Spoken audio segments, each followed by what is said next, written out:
She looked over his shoulder for vines and olive trees, marble well-governed cities, and ships upon untamed seas. But there, on the shining metal, his hands had put instead an artificial wilderness and a sky like lead.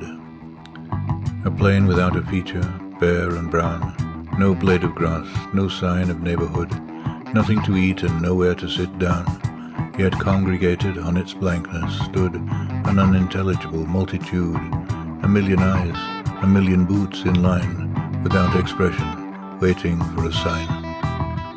Out of the air, a voice without a face, proved by statistics that some cause was just, in tones as dry and level as the place.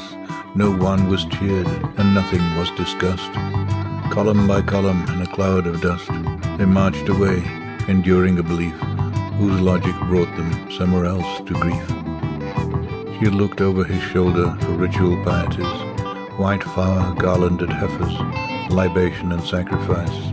But there on the shining metal, where the altar should have been, she saw by his flickering forge light quite another scene.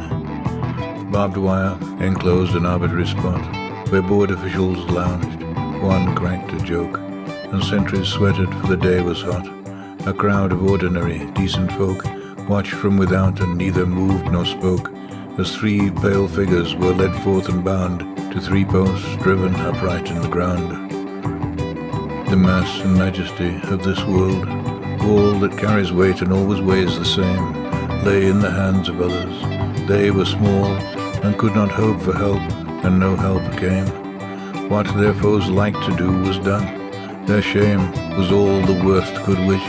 They lost their pride and died as men before their bodies died. She looked over his shoulder for athletes at their games, men and women in a dance, moving their sweet limbs, quake to music.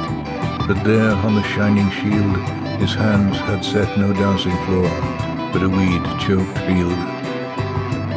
A ragged urchin, aimless and alone, loitered about that vacancy. A bird flew up to safety from his well-aimed stone. That girls are raped, that two boys knife a third were axioms to him, who'd never heard of any world where promises were kept, or one could weep because another wept. The thin-lipped armorer, Hephaestus, hobbled away.